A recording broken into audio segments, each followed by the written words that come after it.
Pembacaan Alkitab hari ke-25 terambil dari Mazmur pasal 15, Matius pasal 17 ayat 14 sampai dengan 27, Matius pasal 18 ayat 1 sampai dengan 9, Kejadian pasal 49 dan Kejadian pasal 50. Mazmur pasal 15. Mazmur Daud. Tuhan, siapa yang boleh menumpang dalam kemahmu?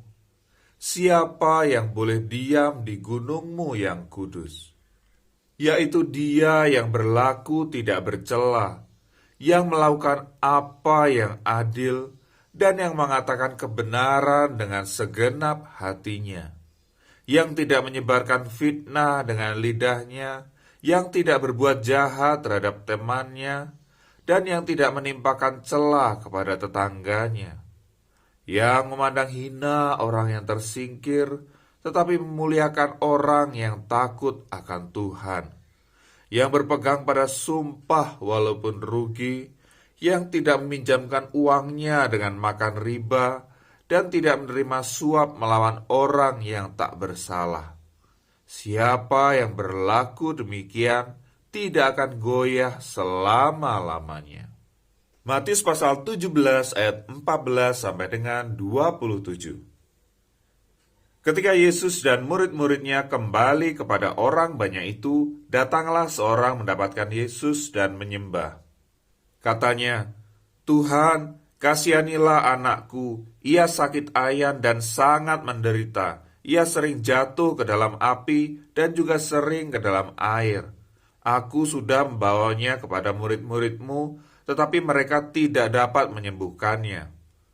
Maka kata Yesus, "Hai kamu angkatan yang tidak percaya dan yang sesat, berapa lama lagi aku harus tinggal di antara kamu? Berapa lama lagi aku harus sabar terhadap kamu? Bawalah anak itu kemari." Dengan keras Yesus menegur dia, lalu keluarlah setan itu daripadanya, dan anak itu pun sembuh seketika itu juga. Kemudian murid-murid Yesus datang, dan ketika mereka sendirian dengan dia, bertanyalah mereka, "Mengapa kami tidak dapat mengusir setan itu?" Ia berkata kepada mereka, "Karena kamu kurang percaya, sebab aku berkata kepadamu, sesungguhnya, sekiranya kamu mempunyai iman sebesar biji sesawi saja, kamu dapat berkata kepada gunung ini, 'Pindah dari tempat ini ke sana,' maka gunung ini akan pindah, dan takkan ada yang mustahil bagimu. Jenis ini tidak dapat diusir kecuali dengan berdoa dan berpuasa."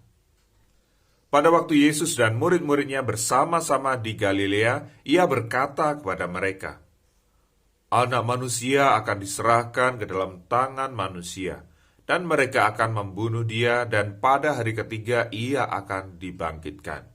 Maka hati murid-muridnya pun sedih sekali.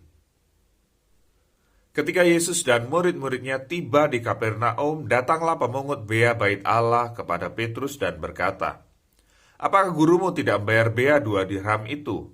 Jawabnya, "Memang membayar."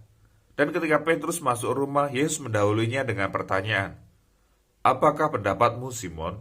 Dari siapakah raja-raja dunia ini memungut bea dan pajak? Dari rakyatnya atau dari orang asing?" Jawab Petrus, "Dari orang asing."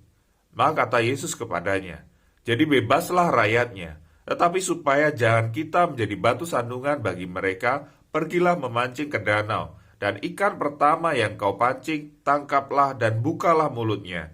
Maka engkau akan menemukan mata uang 4 dirham di dalamnya. Ambillah itu dan bayarkanlah kepada mereka, bagiku dan bagimu juga."